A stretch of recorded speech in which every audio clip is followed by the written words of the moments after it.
Monday Night Raw continues to be boring and bland as per usual. This episode was no different. Yes, AJ Lee was there, CM Punk was there, but who really cares? I was over this show within the first hour of the show. So we're going to get into Monday Night Raw from September the 8th, 2025. Before we get into the review, news and notes real quick. First note, we send our thoughts and condolences to the family of Chuck Coates. He passed away. He was basically a jobber in the pro wrestling world. So we send our thoughts and condolences to his family. Rest in peace, rest in paradise, rest in power. Second bit of news and notes. Monday Night Raw next week will take place at 7 p.m. That's great. So at least the show will be over with by 9:30, at best 9:45, which is not bad. I think that's a pretty decent time slot for Raw on Netflix. I think that's a pretty good time slot. They're trying to come back to the NFL, but it's not really going to mean much of anything, if we're being honest. Because the way these shows are booked, who really cares what time they come on? It could come on at 3 p.m. in the afternoon and still be the same boring, bland product that we've been getting on Raw on Netflix for about the past 7 months. And I don't see it changing. Sorry about that. I'm a little bit under the weather. I apologize. But that's just going to be a temporary thing. Hopefully that can turn into a permanent thing. We don't know how long that's going to last, but hopefully Netflix will make that a permanent thing. I think that would be good for Raw on Netflix to come on at least at 7. I wouldn't mind it coming on at 6, in my opinion, but I think 7 is a really good sweet spot because most people are off work anyway from that time anyway. Most people are usually off on by 5, depending on, what your occupation is. Most people are usually off by 5. But coming on at 7 is not bad. We don't know how long this is going to last. This is just for next week. And that's basically about it.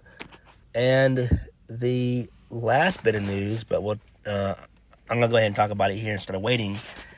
AJ Styles is apparently done with WWE. He's not really done, but his contract comes up next year, or early next year. It comes up in February. Now, he did resign, but his contract comes to an end in February of next year. Don't know if it's early February or mid-February or late February. His contract is just up in February. Now, he apparently sent out feelers.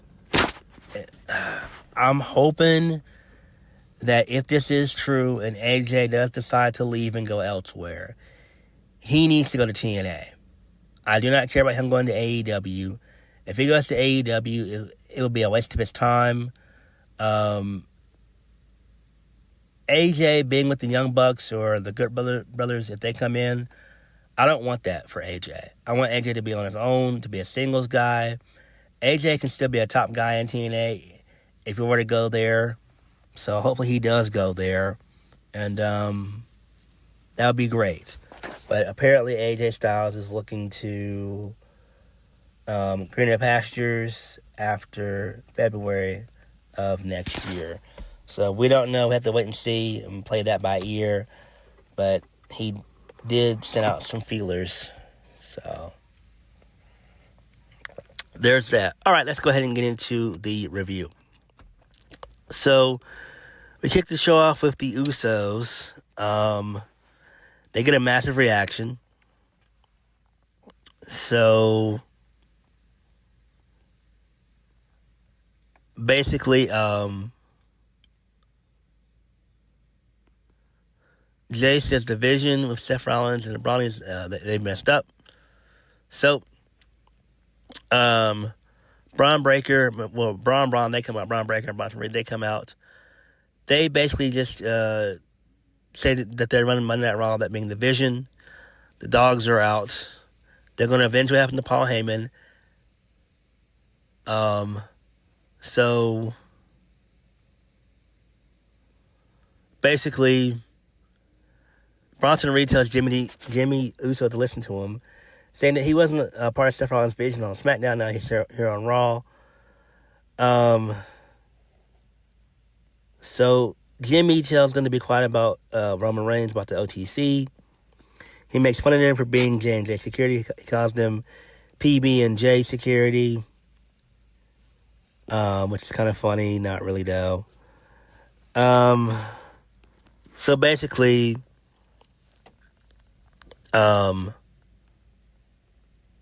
Usos, they challenge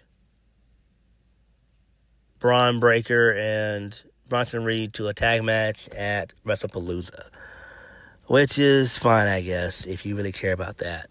I mean, I'm glad that the Usos are back together. That's great. So LA Knight shows up. He attacks Braun Breaker. There's a brawl that breaks out, and then Jay and Jimmy, they super kick Bronson Reed, and then they stand tall. But LA Knight and Jey Uso, they're arguing. So apparently, we're going to get a more aggressive side of Jey Uso, which I'm fine with. I'm down with that. That's pretty cool. So good stuff there. So it is what it is. Do I see Jey Uso turning heel? The answer is no. He's just going to be more aggressive, like how Roman wants him to be.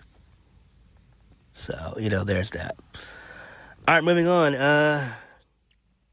Basically, LA Knight, he is backstage. He says that he doesn't care about the Uso family reunion. LA Knight wants what's his. LA Knight's furious that Jey Uso thinks he sent Bronson Reed into him. If Jey wants a problem, he's not a hard man to find. LA Knight tells Adam Pearce that he wants any of the Bronze. He doesn't care if he wins. He just wants a piece of them. So that's fine there. I don't really care about it. Moving on. First match of the night, AJ Styles defeats Grande Americana, a.k.a. Ludwig Kaiser, in a pretty okay match. Match was kind of fun. AJ wins via the Styles Clash, so good stuff there. So AJ cut a promo. This was during commercial, after he won the match or whatever, when it was on commercial. I didn't even hear it or anything like that or whatever, so I haven't even watched it, but that's what I heard. So he was talking some crap about Triple H, which is cool. It could just be him just, I guess, becoming a heel. We don't really know. Don't really know at all. If we're being honest, we don't know. But I guess he's just cutting a cryptic promo. Again, if AJ does decide to leave, he just needs to go to TNA. I would love for him to go to TNA. I feel that WWE has treated him very, very well in his career, especially when he first came in back in 2016, basically, so 9 years ago. So they treated him very good. Now, lately, under Triple H, no, he's not been treated well at all. But nobody has, because nobody has good booking. Whether you're Roman Reigns, Cody Rhodes, or any other top guy in the company, you just don't have good booking because Triple H doesn't know what the hell to do with you. So, there is that. So, what if?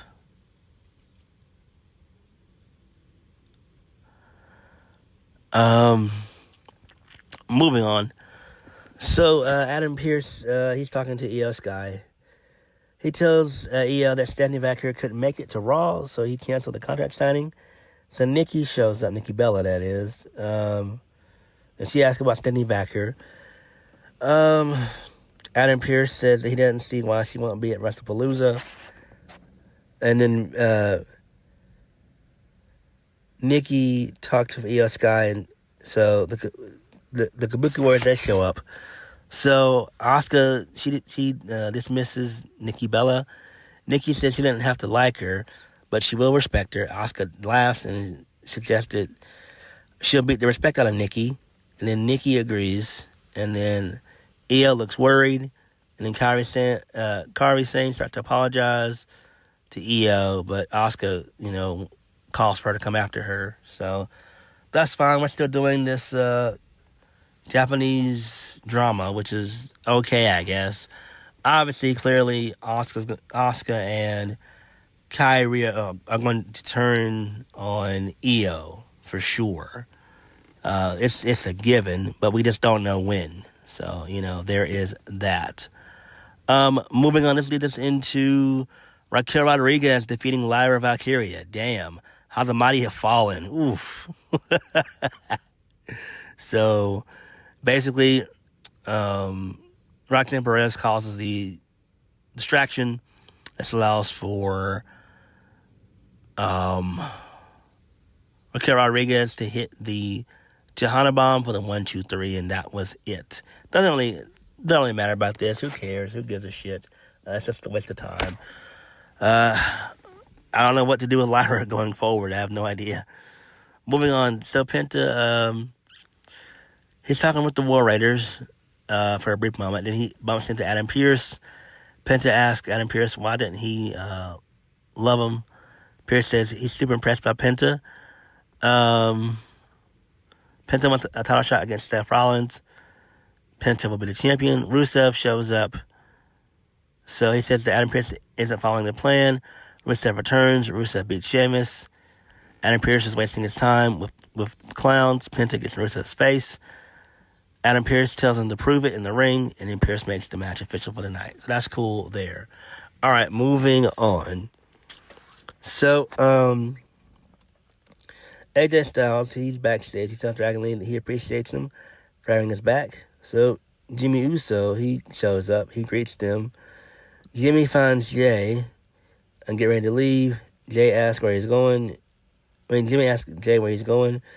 Jey says he's leaving. Jimmy says they need to help LA Knight.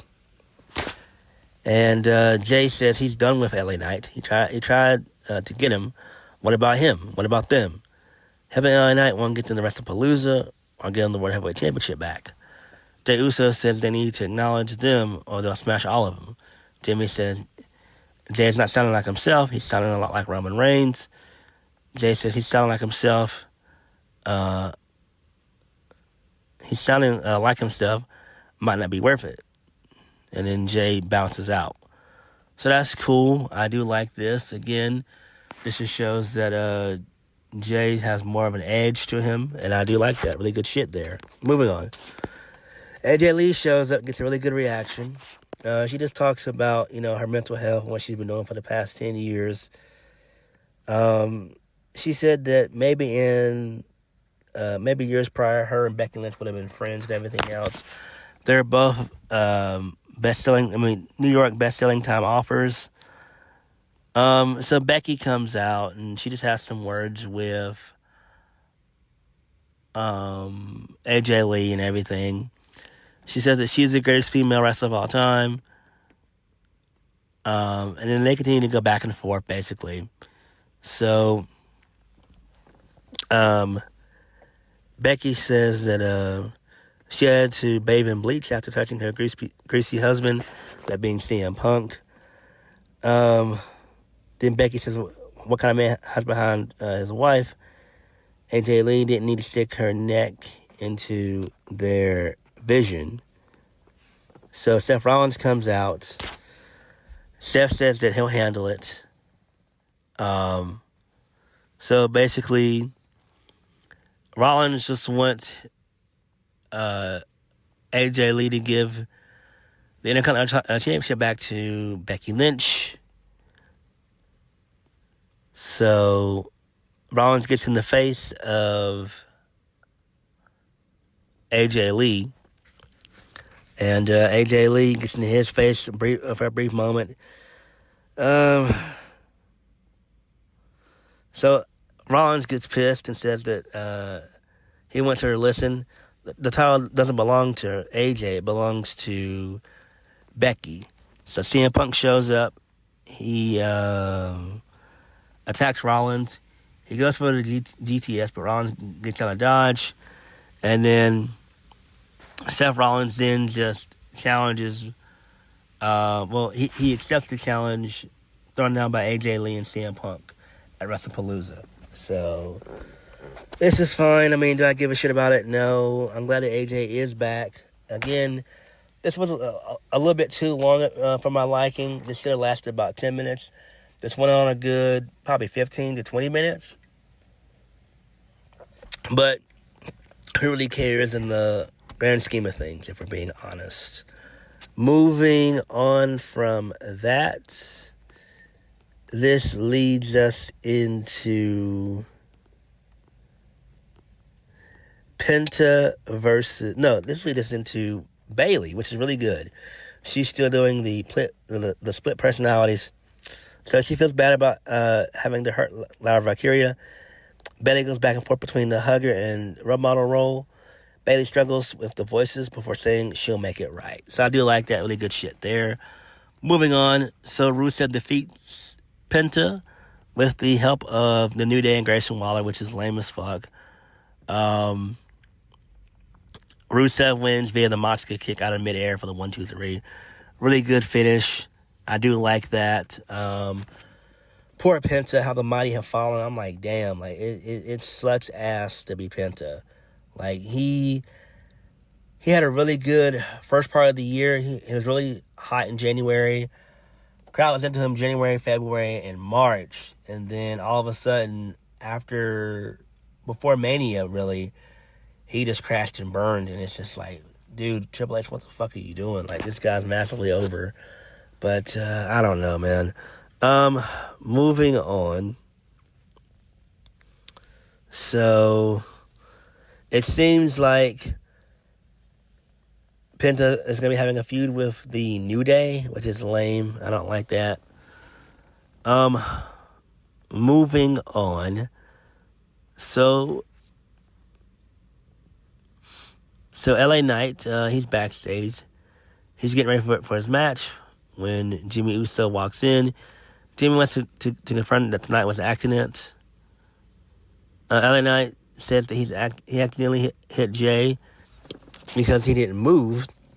LA Knight isn't interested in Jimmy's help. Jay cost him the world title, and he'll do this himself. All right, that's fine. Moving on, Asuka defeats Nikki Bella via the Asuka lock. This match was about 7-8 minutes. Okay, that's fine there. So next week, we're going to get a face-to-face involving Seth Rollins and Becky Lynch and CM Punk and AJ Lee. That should be cool. Then, this leads us into the Judgment Day.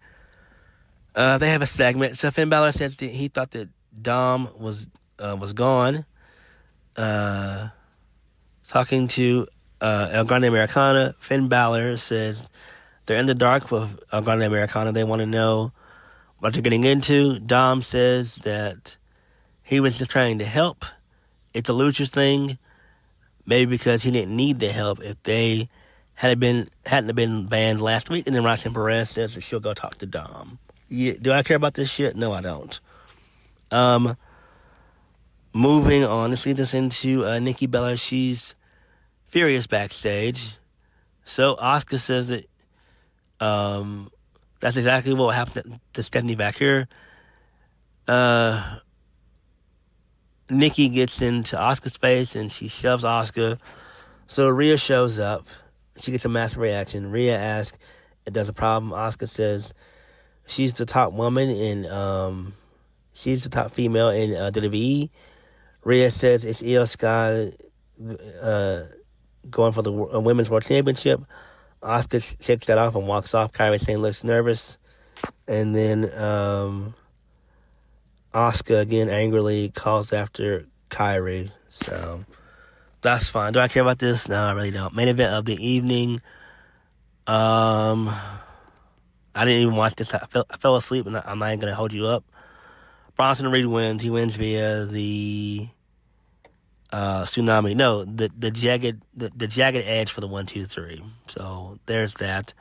Then the Usos, they show up to attack the Vision. And then Jey Uso hits a huge spear onto LA Knight. And then